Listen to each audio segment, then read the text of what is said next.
What if you don't suck at love? You're just speaking the wrong love language. This is the Connection Catalyst podcast, episode 6, and I'm Karolina, the Connection Catalyst, as the name indicates. And today we're going to talk about 5 love languages. So, what is the love language? It is how you receive love and also how you give love.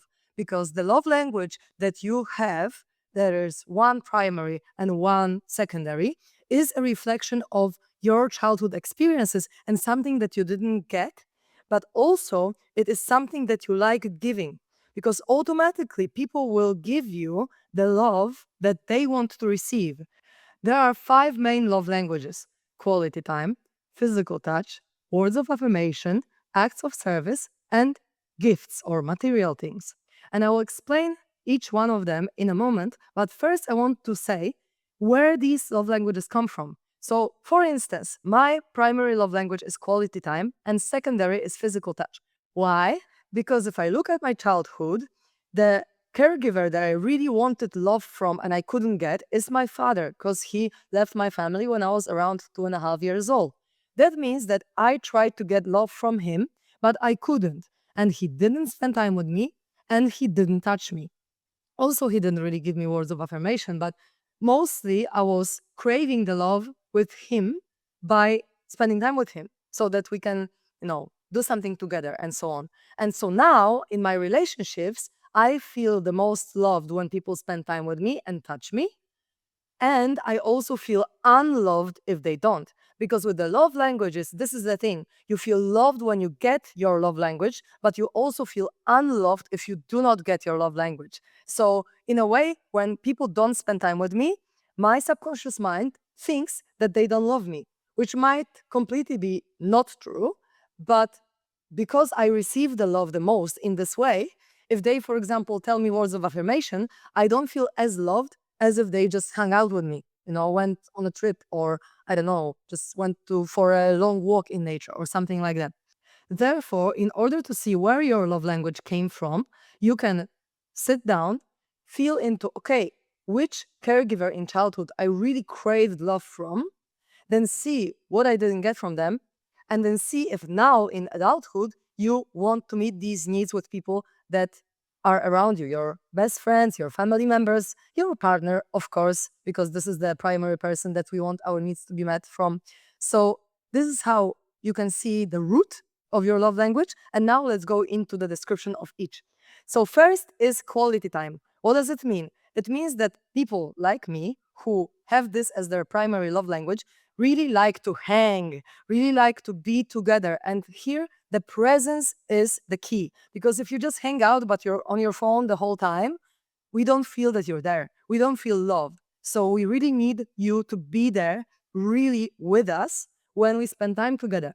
I used to get triggered in the past when I had a meeting with a friend and then they spent most of their time on their phone because I felt like, okay, this is not the quality time that I need, right? Or the same way, if someone is triggered, for example, and they can't give me presence, I'd rather them spend time with themselves first and handle the trigger and then come back to me, because otherwise they are not present there anyway.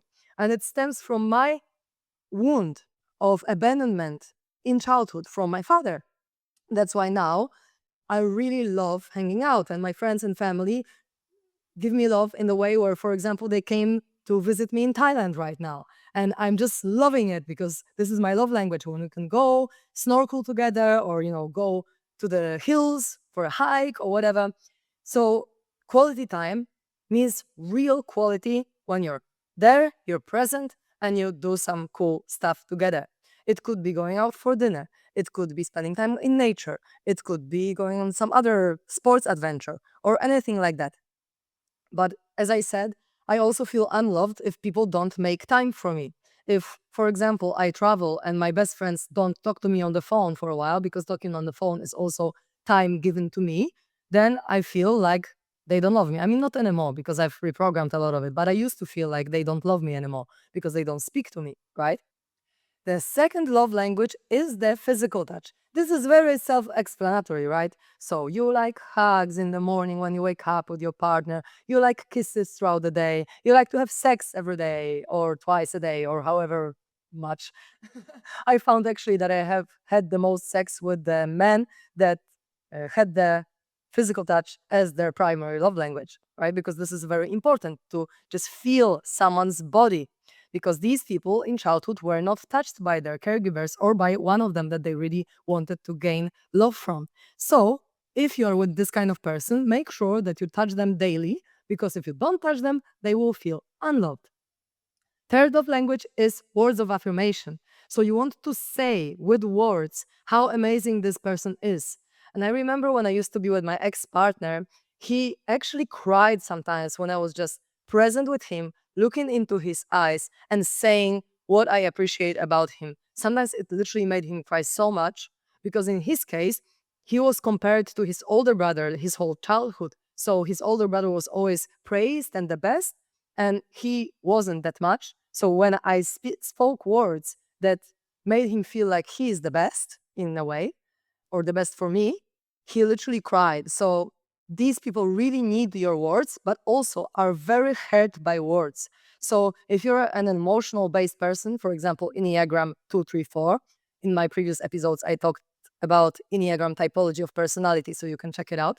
If you're an emotional person who just speaks words that don't really mean what you want to say, but maybe only to hurt someone or maybe just to express your emotion, beware, because if your partner or family member or whoever has the love language of words of affirmation, these words are going to hurt them a lot. So, with people who have this as their primary love language, we need to be really careful what we say to them, what words we use, because the words are the most hurtful, and it's really hard for them to then unhear it, right? They can't unhear what has been said. So here the boundary might be that you can't say anything bad about them, and you give them feedback if they actually, screw something up, in a very nice and loving and peaceful way after you've worked through your triggers. The fourth love language is acts of service. And if this is your primary love language, it means that you love when people do stuff for you. For example, they will make you dinner, they will clean for you, they will do whatever other errand you need to do, right? Go by car somewhere to pick something up for you or whatever it is. So this is more like the giver energy, right? Someone that will give something to you. And actually, Enneagram giver might have this love language oftentimes as the primary or secondary because they really like to give. And then if someone also does something for them back, they feel really, really loved. Although sometimes they can't receive it. But I already talked about it in the previous episodes about Enneagram. So the acts of service are simple, right? When you just act in service to the other person. But also, if you don't do anything for a person whose love language is this, they don't feel loved. And then the fifth love language is gifts or material things. So these are the people that might have a trauma in childhood that, for example, their siblings got a better gift for Christmas than them, right? And they felt unloved because they got something worse, and they like to receive through material things. But it's not really about the material thing itself. It's about that they want to feel understood in who they are by receiving. So if you give them a gift that doesn't really suit them, for instance, if you have a lady that hates color red and you give her a red dress, she will not feel seen and understood for who she is. And this is the point of gifts as the love language. But if you give her the pink dress, which is her favorite color, she will be super happy and feel received and feel seen by your gift. So, with this love language, it's not really about how expensive something is. It might be for some people if they are not that healthy, but it's more about that the gift reflects who they are.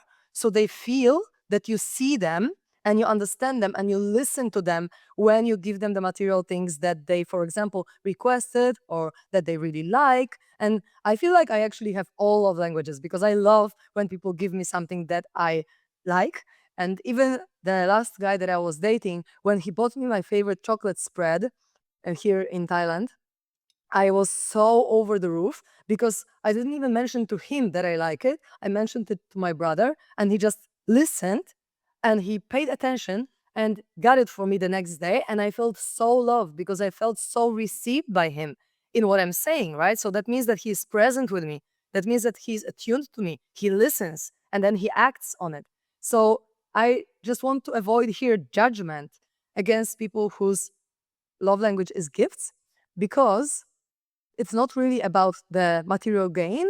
It's about them feeling seen, understood, heard, and that the other person is present and attuned to them.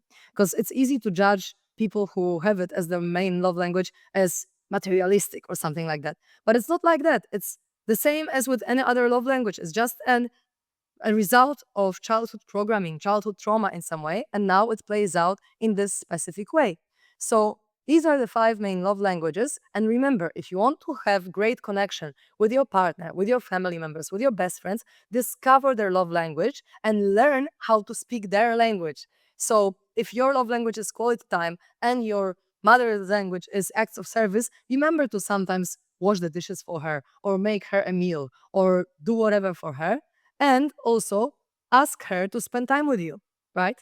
And it could be with everyone like that. Everyone who is close to you, it's nice for you to know their love language, because then you can learn how to speak each other's love languages, and then everyone is happy and fulfilled in the relationship. And sometimes it's not easy because the amount of the thing that you need might be higher than what you used to. For instance, with my ex-partner, I used to give him a lot of words of affirmation, but he actually needed way more than I was giving him. And we had some kind of argument about it a few times, because I was giving him words of affirmation every day, but for him, he actually needed it frequently throughout the day. And for me, it was so hard to remember. I remembered that I even wrote it in my notes on my kind of to-do list for daily tasks, like say words of affirmations to Ricky, because it was so hard for me to like give him the amount that he wanted to get. And I really needed to remember that this is what he needs and kind of like reprogram my whole subconscious mind for this.